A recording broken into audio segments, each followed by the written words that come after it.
Pertandingan Jakarta Pertamina Enduro melawan Jakarta Electric PLN di Proliga 2026 benar-benar seperti sinetron primetime.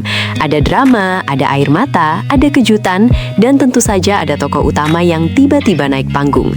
Laga 5 set ini berakhir dengan kemenangan Pertamina Enduro 3-2, sebuah comeback yang membuat penonton yang awalnya duduk santai berubah jadi berdiri sambil pegang dada. Di awal pertandingan, situasinya jauh dari kata indah. Pertamina Enduro tampil agak kaku, serangan sering mentok, pertahanan bolong di sana-sini. Sementara Electric PLN bermain rapi seperti tim yang sudah minum kopi 3 gelas sebelum tanding. Set demi set berlalu, papan skor tidak ramah, dan banyak yang mulai berpikir, ini kayaknya mau cepat selesai. Tapi seperti film bagus, plot twist justru muncul saat keadaan paling gelap. Masuklah sosok Nurlaili Kusuma, yang hari itu mendapat peran dadakan sebagai libero. Iya, dadakan. Dari yang biasanya menyerang, tiba-tiba disuruh jaga belakang. Ibarat striker disuruh jadi kiper, tapi anehnya malah jadi bintang. Nurlaili tampil luar biasa di lini pertahanan, menerima bola-bola mustahil, menjatuhkan diri tanpa drama berlebihan, dan pelan-pelan menghidupkan kembali harapan tim. Hasilnya, MVP pertandingan jatuh ke tangannya, sesuatu yang bahkan tidak pernah ia bayangkan, karena ini juga kali pertama ia bermain sebagai libero. Usai laga, Nurlaili jujur mengaku sempat pasrah ketika tim tertinggal dan tekanan makin menggila. Tapi disitulah muncul charger mental bernama Megawati Hangestri Pertiwi.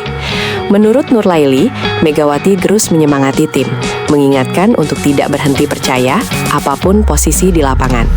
Bukan cuma omongan, tapi juga lewat sikap tenang, tatapan yakin, dan pukulan-pukulan keras yang seolah berkata, "Tenang, filmnya belum tamat." Energi Megawati menular. Pertamina Enduro bangkit, set demi set direbut, hingga akhirnya comeback sempurna 3-2 berhasil dikunci. Nurlaili jadi simbol kejutan manis, sementara Megawati kembali membuktikan diri sebagai motor semangat sekaligus remote control mental tim. Di luar pertandingan itu, Megawati memang sedang berada di pusat perhatian. Mantan bintang Red Sparks tersebut resmi kembali memperkuat Jakarta Pertamina Enduro untuk Proliga 2026 seperti diumumkan lewat akun Instagram resmi klub. Musim ini menjadi tahun kelimanya bersama Pertamina Enduro setelah sebelumnya memperkuat tim pada periode 2015-2019 dan 2022-2023. Dalam perjalanan itu, ia sudah membawa klub 3 kali menjadi runner-up Proliga pada 2016, 2019, dan 2023. Pengalaman internasionalnya pun tidak main-main. 2 musim di Liga Korea bersama Red Sparks, runner-up musim 2024-2025 setelah duel sengit melawan idolanya Kim Yen Kong. Lalu mencetak sejarah sebagai pemain voli putri Indonesia pertama yang bermain di Liga Turki.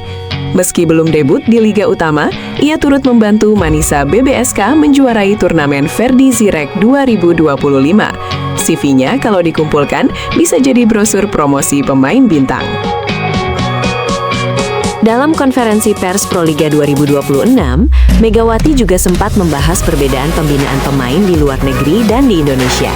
Menurutnya, di luar negeri, pemain bisa dikontrak 6-7 tahun, sehingga chemistry tim terbangun kuat dan adaptasi ke tim nasional lebih cepat. Sementara di Indonesia, banyak pemain hanya bertahan 1 atau 2 musim, pindah lagi, seperti kosan kontrak tahunan. Megawati juga mengakui bahwa bermain di Proliga justru menghadirkan tekanan mental yang besar. Apalagi kini Pertamina Enduro berstatus juara bertahan. Ia menyebut mempertahankan gelar jauh lebih sulit daripada merebutnya. Musim lalu, ia membela Gresik Petrokimia dan finish ketiga. Sementara Pertamina Enduro keluar sebagai juara. Sekarang ia kembali dengan beban ekspektasi publik yang tingginya kadang setara tower BTS.